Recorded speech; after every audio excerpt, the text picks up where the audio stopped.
Mia Khalifa is one of the most famous names on the internet. But how did she get here? There is so much porn out there that there's no way that anyone is ever going to see me. Her story begins in Beirut, Lebanon, where she was born as Sarah Jo Chamoun. She grew up in a very traditional Christian family. Her parents were religious and strict. When she was still little, her family decided to move to the United States in the early 2000s. They hoped life would be safer, calmer, and more stable. Instead, she faced a different kind of struggle. Arriving in America after 9/11 attacks, she instantly felt like she did not belong. She had a Middle Eastern face, a Middle Eastern name, and an accent that made her stand out in school. She felt very isolated. She often ate lunch alone, and she didn't understand American culture yet, and the kids didn't understand her. She slowly began to believe she was unattractive, unwanted, and would never fit in. Her parents moved her through different schools, hoping she would settle, but she still felt out of place. Eventually, they sent her to a military boarding school, hoping that structure would help her.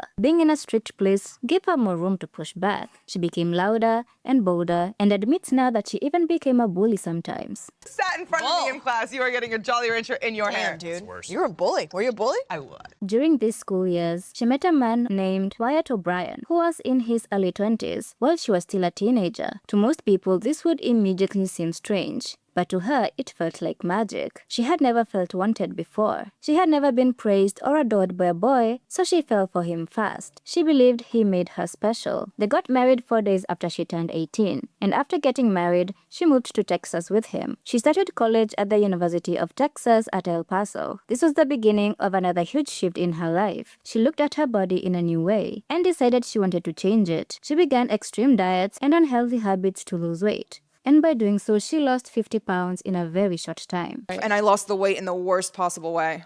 What do you mean? How did you do it? Not eating, just being completely unhealthy, abusing laxatives, just doing all of these things to put my body through the ringer and lose this weight so drastically. Suddenly, people were treating her differently.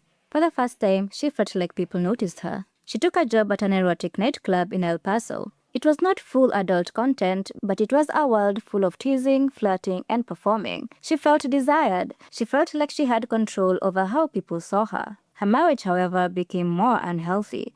The man she once adored became distant, jealous, and after college, she decided to move again, and this time to Miami. She said she went there for a new life and for plastic surgery. She wanted fuller breasts because she believed it would fix the insecurities she had carried since her childhood. Miami felt bright, wild, and full of possibility. After her surgery, she noticed that she got even more attention.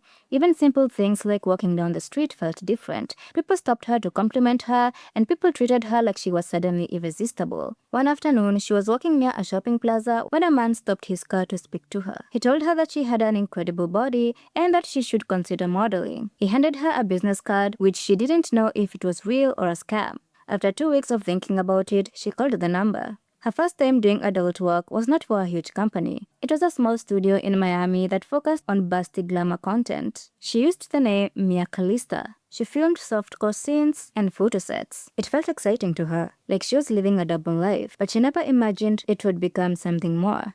Then Bang Bros, a much larger company, noticed her photos. They reached out and offered her a chance to film a few scenes, and she agreed. She invented a new name for this new chapter. She liked the name Mia because it was the name of her dog, and she liked the name Khalifa because she was a fan of the rapper. She put them together and without realizing it, created a name that would follow her forever.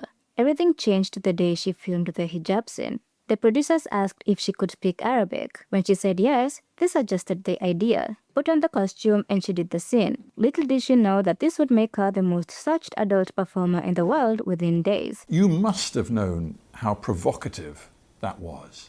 I verbatim told them, you guys are going to get me killed. And they said?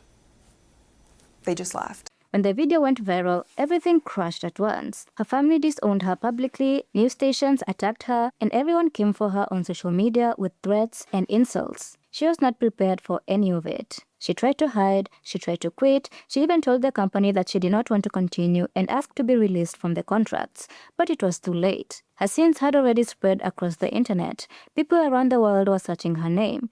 Men recognized her everywhere she went, employers turned her away, and customers tried to take photos with her while she was working normal jobs. She realized she could not erase her past, so she tried to build a new future.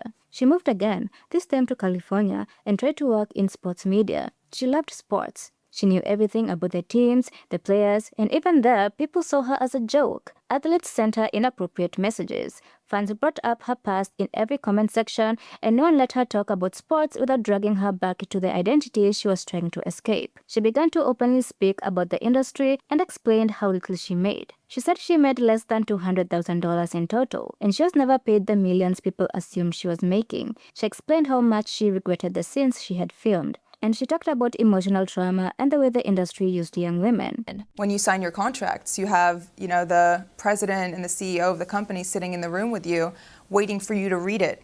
And when you're reading it, you're not comprehending anything that's written because you're so nervous because people are staring at you. She said that the company owned her content forever, even though she worked with them for a very short time. Her story went viral again, but for a different reason. People felt bad for her. They believed she was exploited and used and deserved compensation. There were petitions, tweets, and campaigns supporting her. Some people demanded that her videos be removed from the internet. Others demanded that she be paid more. For the first time in years, she felt like people finally understood her pain. But the adult company pushed back. They came back with their own version of the story, accusing her of lying. They posted documents online, emails, and bank statements. They said she made more money than she claimed. They even showed a video clip of her smiling and saying she was excited to work with them. I'm on contract with Bang Bros now for 6 months. I'm only shooting with Bang Bros. 1 scene a week. Thank you! They said they gave her benefits and she worked longer than she admitted, that she filmed more scenes than she remembered, and she was trying to ruin their reputation. This turned into a public fight. On one side, there was Mia, who said she was young, scared, pressured, and misled. And on the other side was a larger company with lawyers and a desire to protect their business. The biggest issue between them was the ownership of her videos. Her contract had a clause that allowed the company to keep and sell her content forever. This is called a perpetual clause, and it's extremely common in the adult industry. Mia didn't understand this when she signed it. She thought that if she left the industry, the content would disappear with her. Instead, it became the reason she could never escape her past. She could not delete the videos or remove her name or ask websites to take it down, because they didn't belong to her anymore. They belonged to the company. And every time she tried to move on, her old scenes kept becoming viral again, sometimes for no reason at all. She often said that it felt like she was being dragged back to a life that she no longer recognized. All she wanted was for people to see her as a human being instead of a character they searched online. She became more outspoken and started warning other young women about the contracts, that they were dangerous and companies trap girls into giving away their bodies and identities forever. She said there needs to be better laws and that no young woman should sign anything without understanding the long-term consequences. She said she wished someone had protected her when she was 21. She knows the companies will never remove her videos and will continue to profit from her name for the rest of her life. She knows the internet will keep her content forever, but she still speaks out about it because she wants younger girls to learn from her story. She wants people to understand that the internet is permanent and that one mistake made at a young age can follow you for decades. During these years, she tried to build a normal life, but every time she tried to grow, the internet reminded her of her past. Every time she tried to share something positive, people responded with the same old jokes. It is why she says that she only worked for 3 months, but the world has treated her like she worked for 10 years. It's why she called those contracts the biggest regret of her life. Thank you for watching. If you enjoyed this breakdown and want to see more videos like this, please subscribe to the channel and I will see you in the next video. Bye!